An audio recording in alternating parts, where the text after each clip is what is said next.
नमस्कार, जय मसीह की, प्रेज द लॉर्ड। कैसे हैं आप सब? उम्मीद करते अच्छे होंगे। जैसे कि आज का विषय आप देख रहे हैं, हम शरीर के अनुसार अगर दिन काटेंगे तो मरेंगे, और आत्मा के अनुसार दिन काटेंगे तो जीवित रहेंगे और प्रभु यीशु के द्वारा उद्धार पाएंगे। यही हमारा परमेश्वर प्रभु यीशु मसीह कहते हैं। तो विषय की ओर जाने से पहले मैं अपना YouTube channel Bible Hindi channel में आप सभी भाई बहनों का स्वागत और अभिनंदन करता हूं। तो हम विषय की ओर जाएंगे। तो आप पढ़ेंगे हम आज गलातियों की पत्री 5 अध्याय उसका 19 से लेकर 26 तक पढ़ूंगा। वचन को नोट कर लीजिएगा और पढ़िएगा, तो हमें पता चलेगा कि परमेश्वर हमें किस लिए ये बातें बता रहा है। तो हम पढ़ेंगे यहाँ पर 19 में, शरीर के काम तो प्रकट है, अर्थात व्यभिचार, गंदे काम, लुचपन, मूर्ति पूजा, टोना, बैर, झगड़ा, ईर्ष्या, क्रोध, विरोध, फूट, विधर्म, डाहा, मतवालापन, लीला कीड़ा और इनके जैसे और काम हैं। इन्हीं के विषय में तुमसे पहले से कह देता हूँ, जैसे पहले कह भी चुका हूँ, कि ऐसे ऐसे काम करने वाले परमेश्वर के राज्य के वारिस ना होंगे। जो ऐसे काम करेंगे, जो शरीर के काम करेंगे, व्यभिचार, हत्या, मूर्ति पूजक, टोना, जादू, हर चीज़, गाली गलौज, ऐसे लोग जो है परमेश्वर के राज्य के वारिस ना होंगे। ये हम नहीं, स्वयं प्रभु यीशु और प्रभु यीशु का वचन हमको सिखाता है अपने दास प्रेरित पौलुस के द्वारा। ये आपको और मेरे को सिखाया जा रहा है, और ये बात हमको सीखकर हमने सबके सामने बतानी भी है। नीचे आत्मा के काम क्या हैं हम आज सीखेंगे। आत्मा के विषय में, शरीर के अनुसार दिन काटेंगे तो मरेंगे, जो आपने पढ़ा, लेकिन आत्मा का काम क्या है। पर आत्मा का काम फल, आत्मा का फल प्रेम, आनंद, शांति और धीरज, कृपा, भलाई, विश्वास, नम्रता और संयम है। ऐसे ऐसे कामों के विरोध में कोई भी व्यवस्था नहीं।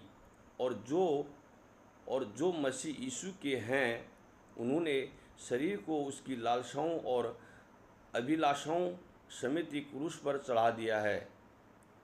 यदि हम आत्मा के द्वारा जीवित हैं तो आत्मा के अनुसार चलें भी।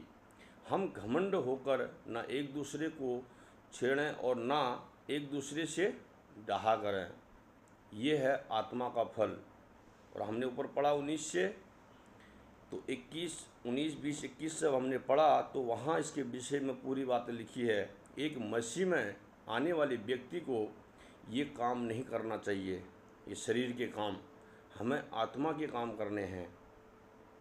इसी के विषय में एक वचन में और पढ़ूंगा आप लोगों के लिए। रोमियो की पत्री 8 अध्याय 13, 14, 15। तो यहाँ लिखा है, क्योंकि यदि तुम शरीर के अनुसार दिन काटोगे तो मरोगे। क्या करोगे? यदि शरीर के अनुसार दिन काटोगे तो तुम मरोगे। यदि आत्मा से देह की क्रियाओं को मारोगे तो जीवित रहोगे। आत्मा से क्या करना? हमने देह की क्रियाओं को मारना है, गलत कामों के द्वारा।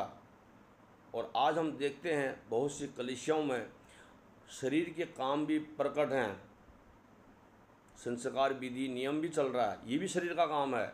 जिसी प्रकार हमने पढ़ा गलातियों की पत्री में 5 का 19, 20, 21 में पढ़ा था, उसी प्रकार से वो भी शारीरिक काम है। और उसी प्रकार यहाँ प्रेरित पौलुस भी रोमियो की पत्री में बता रहे हैं कि ये भी शरीर के काम हैं। जो ऐसे काम करेंगे वो भी मरेंगे। 14 वचन कहता है, इसीलिए कि जितने लोग परमेश्वर की आत्मा के चलाए चलते हैं वे ही परमेश्वर के पुत्र कहलाएंगे। हालेलुया। क्या कहलाएंगे?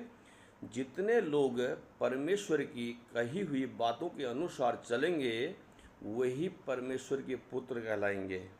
मेरे प्रियो, हमको इन वचनों को सीख के समझना है और इसके अनुसार चलना है, और आत्मा के अनुसार दिन काटने हैं। यानी कि शरीर के अनुसार नहीं, आत्मा के अनुसार। जितना काम आज हम संसार में देख रहे हैं, इनसे हमको आज़ाद होके हमने परमेश्वर की दृष्टि में अपना जीवन पवित्रता में बनाते हुए और परमेश्वर के पीछे चलना है।